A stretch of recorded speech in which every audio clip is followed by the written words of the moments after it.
Oh my gosh.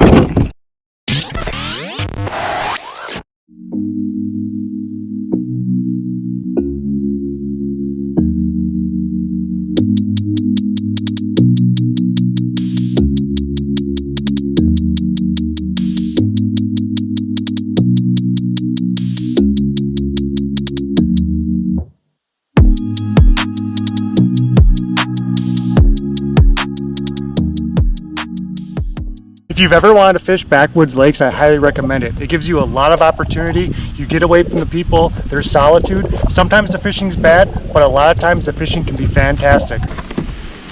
Oftentimes when I search for backwoods lakes, they're not the lakes you might think of that have easy access down an old logging road or something.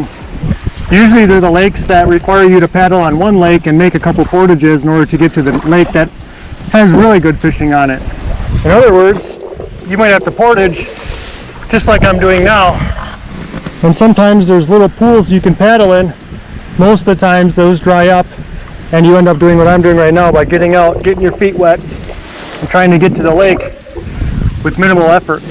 Oftentimes that's hard to do. And there's a reason why we go to these lakes. It's because the fishing is so much better than the original access point I talked about where you park your vehicle. I realize this isn't for everybody, but if it is for you, if you like adventure, challenge, fishing in places that aren't considered normal with boats and everything, it's a great opportunity for you to get some quality fish. But if you don't like that stuff, I understand. You can just watch my YouTube videos instead of you going out and going through all this work yourself. Now I have to get to the top of this oak tree that's down. You know, on camera this probably doesn't look too hard. In person, it's a bit of a nightmare.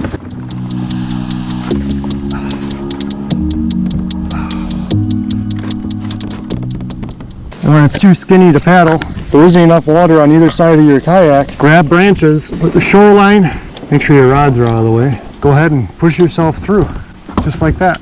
Guys, I think I got a fish here. Yep, right away, trolling. I was trying to get to the other side of the lake. I started trolling, and I just put on a worm with a spinner. Oh, it got off. See that crappie right there? All I'm using is this spinner right here, and this worm left a good chunk of tail on there for action.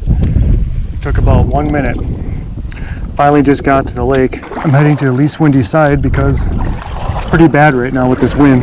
So I'm going with the inline spinner and crawler. Let me know down in the comments what bait you like to use to find fish. See, these backwoods lakes are great for finding fish because a lot of the times the fish are not schooled up in large schools. They're scattered along the edge near weeds, suspended weeds. They rarely suspend out in the middle in large groups. So you don't need to go through with the locator and find where they're schooled. You basically just need to search for them using active baits like this rather than slip bobber fishing, although that can be effective. Baits that move, crankbaits, swim baits, for example, inline spinners like this. So let me know down in the comments what you like to use when you go backwoods lake fishing for any species. I'm using my 6'4" light action St. Croix Trout Series rod, paired up with a Dibal Revros 1000 size and 4-pound mono line. I have caught a number of bass with this rig. You just gotta take it easy, that's all. And northern for that matter. Here we go. There we go. See it moving out to the side there? Pulling my rod, I'm just taking my time. I got the drag set nice and loose. It's fighting real nice. I don't have a net. I normally don't bring a net with me. Now it's starting to the side like a northern as well. It's always a mystery with this bait. Oh my gosh. Jumped right in the kayak. I did not want it to go in that direction. I was hoping it'd jump outwards. I could tire him out a little bit, pick him up behind the head, which I'll try to show you if I can get this. You know, I should have known by the way that thing darted off. I just don't want to lose my spinner bait with this fish. I do have others, but this one really seems to work nice. Spilled my root beer. That wasn't very cool.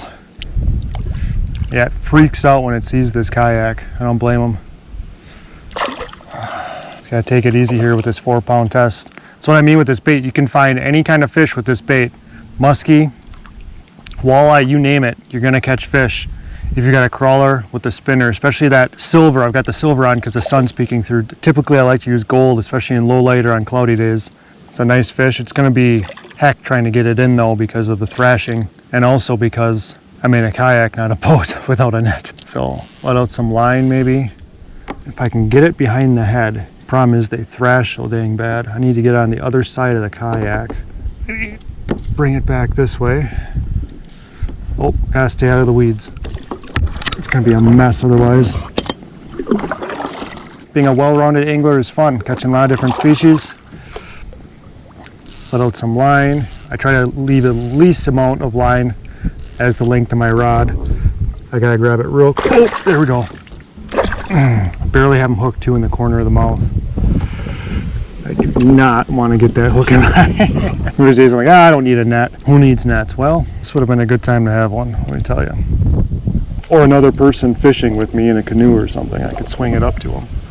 I might be able to just take the hook out with these pliers here. I mean, it's nice to see the fish, but it's even nicer to get my bait back and let this fish go untouched, considering I have no interest in keeping it. There we go. Got him. I'll show you the fish in a little bit. It's not a bad one. That's got to be at least 22, I would say.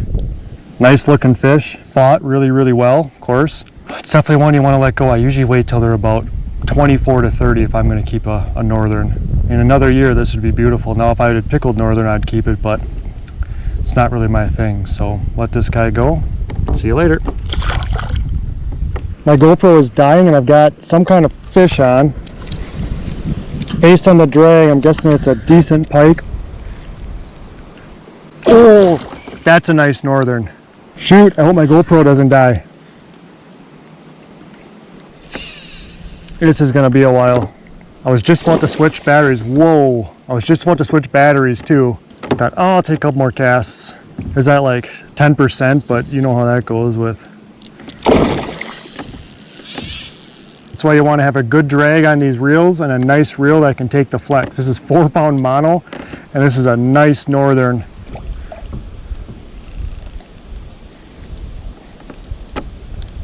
This is when you need a net. Whoa, crap, the line is wrapped around him. I've got to get this fish in quick. No, that's bad. You can see him down there. No, that's how you get your line cut. Okay, it's back now. I want him over here so I can grab him with my left hand and keep my rod in my right hand the way I'm doing it right now. I just need to get the back of its head with my hand. Get my pliers ready in case I can get this fish in the boat. I don't have too high hopes, because the hardest part is coming when I need to grab the thing behind the head. It's not like a big bass you can stick your hand in its mouth. Got him. Get the pliers in them. Take this hook out. I'll show you guys this beauty in just a second. And look at that thing. Wow, what a beautiful fish. Absolutely gorgeous.